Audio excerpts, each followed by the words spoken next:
Hello everyone, Sheila back again. Welcome to my channel. I am in the middle of the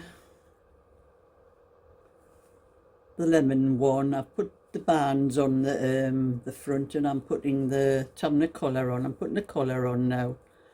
I do all these things first if I can before I do any sewing up. But I was doing this last night and I think I had all the pieces done.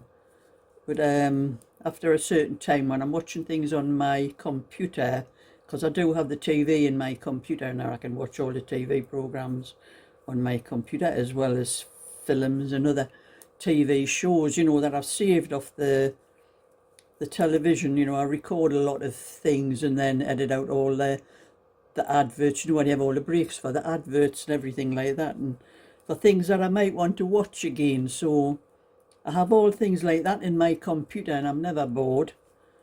But when I start watching things on my computer, I don't like doing things straight knitting.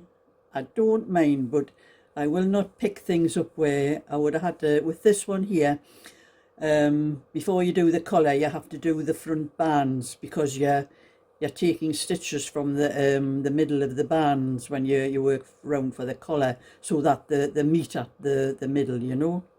So you have to do the bands first. Well, I was watching things on my computer and I didn't want to do things like that because I'd have to be looking at what I was doing all the time for picking up the stitches and that. So I left it until today.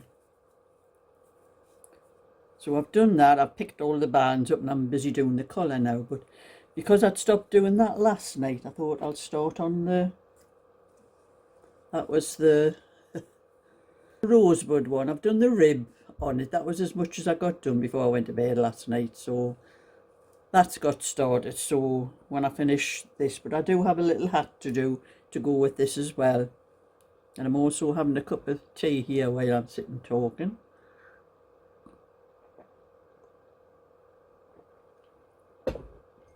And my video might look a little bit better as well because I'm using my tablet as well on my, instead of my computer up here.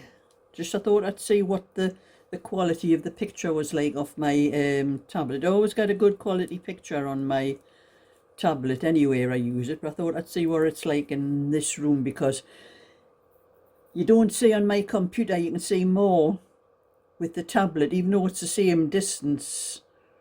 The like the format, whatever it is, seems to show up more. And as you can see, there's always, in this is actually the corner of the room here, and it's always a dark spot on the videos in the corner because of it being that corner. I thought I might have shifted that, but it's still a little bit darker on there. I would have to move my, like I'm sitting sort of near the top of the bed, I would have to move my backrest further down to get rid of that. But I like this where I am, because I have got, this is the top part of the bed, where here, well, you can't see here, but there's my pillow here. But where there was a long pillow here, I've took the pillow away and I've just got all my things, you know, the things with my knitting on and bits and pieces there. But you know, when I was sitting here the last few days, I kept wondering why this backresting was up more on one side. And I thought, oh, it must be that the mattress has hardly been used, especially a brand new bed. Actually, it's only a cheap one, and I thought it must be the mattress. Well, I have errors on my radiators where I dry clothes in here when it's, you know, raining or anything outside and that. And I know I had some pillowcases on there, and I changed the duvet cover on my bed the other day, and I could not find the pillowcases that matched that duvet. I had to put different ones on. But you know, I was so annoyed. I said, well, where on earth can they be? I said, I knew I was drying them on that area on the radiator the last time I did the washing for them. And I pulled back the quilt, the top part of the quilt on this bed today, to see why my backrest was up on one side and there was a pile of pillowcases. I don't know how or why I put them underneath the quilt. Maybe the quilt was down and I've put them down on the bed and then dropped the thing over the top and didn't realise. So at least now I know where my pillowcases went. I can change the one to the proper one that matches the duvet cover now. You know, you get like that a little bit later when you get to my age. You do things and you don't realise why you've done them, and or where you've put this or where you've put that. But anyway, this is more or less all I've done is this little cardigan. But I did do a little bit. You can't see it here, but this cover, the blue was the last colour I did on it. I'm not going to take it off to show you, like, but I did a cream. I'm going to do another round of cream all the way around the whole blanket, because this, when I come to do the blue, I had a job getting the hook through the stitches because it was all sort of fluffed together. And I realised, because I've been using it all last year, all over the winter, I've always had it on my knee, and the constant use of it must have fluffed up those stitches round there, and they were sticking together, so I was having to sort of pull them apart to do the crochet. But I was sick of putting it on my knee and it does not cover my feet. I thought I'm going to do a few more rows around that just to make this blanket a little bit longer. It's not a square. I started it off with, I did I think it was 8 stitches down each side, and the 4 across there and 8 down, and was kept going round those thingy, because I didn't want a perfect square. I wanted it to be a bit longer, but it didn't seem to make any difference. But well, if I move there you can see what I mean. That's the thing. It's not a perfect square, it's sort of like an oblong I started it off with. But it didn't seem to make any difference. It still looks more like a square than an oblong. But anyway, I did one round and I tried on my feet. It still doesn't reach my feet. It's going to take me quite a few, because it took quite a long time to get round those 4 areas all around the whole thing.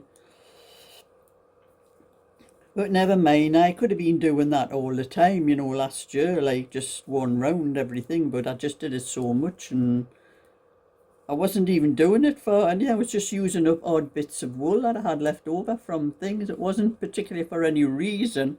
I thought I might have been thinking about making it to sell when I first started it, but then I realised it would come in handy. It was keeping my knees and my leg warm, so anyway, that's how it ended up. And that's where it's going to do. I'll probably, not today, because I'll be going to my bingo tonight, so I won't have time to do anything like that. I'm just trying to get these 2 little children's cardigans done, and then I can get on to the grey and white one that I have to do for Sue. And Sue, I'm not sure, Sue, whether I have your address or not. I've looked through my emails. I don't know whether you sent my address, but I have been having to delete a lot of emails because my Gmail's getting full. And if it gets too full, anybody sending me emails, I won't be able to receive them. So I have been deleting a lot of emails and all that. So just in case you had sent me one, I checked through and I couldn't find a one, but I will need your address for when I finish this. So if you're watching, Sue, please send an email with your address for me. I've looked in my address book and I don't think I've got you in there either, so I don't know whether I've ever gotten your address or not, but I will need it in the future when I finish that cardigan. I haven't started it yet, but it'll probably be tomorrow night when I get started on it, because I do want to try and get to finish off some of the crochet things I have to do. But I'm going to have to tell everybody I can't take any more orders off anyone at the moment because of the number of adult cardigans I have to do and the other things. I want to get those finished and not worry about having more orders to do after them. So I will let you know when it's safe for you to start asking me for knitting or crocheting any more things for me, because I am only one person and I do get a lot of people. There's probably been quite a lot of people that I haven't answered that have been asking for me to knit things, because I just cannot go on for the rest of my life knitting for other people. I need to get something done for myself, and as I have well over 10,000 subscribers on this channel, and I do get a lot send me emails and asking for things, but I just don't answer them because I don't want to have to refuse people, you know, when they're asking. But I am getting more orders than I want at the moment, so I will let you know when it's safe for you to start asking again. But I do need to get some of these finished, and then I would like to do what I did want to do in the first place, was knit things just to sell. I wanted to knit things and put them up onto eBay or Etsy and sell them, or if I show what I've knitted on my channel, if anyone wanted anything I was knitting, if they send me a message and I could send them, you know, without having to go through eBay or Etsy or anything like that. But that was what I intended to do originally, but people kept messaging me and asking me to knit this for them and that for them, and that's the way it goes, you know. I'm not a factory, I'm only one person. So anyway, that was just a little bit to let you know what's what and what I'm doing, what I'm not doing, and I'm going to bingo tonight, so wish me luck. I hope my luck's still in. I've won the last week and the week before. Keep my friend's face straight, because she hasn't won. But she won quite a bit the weeks before that. We seem to take it in turns. Sometimes I'm the one that does the winning, and sometimes it's her that does the winning. So it's just the way things go, isn't it? How your luck is. So anyway, give a thumbs up and subscribe, and I'll catch you all another time. So bye for now.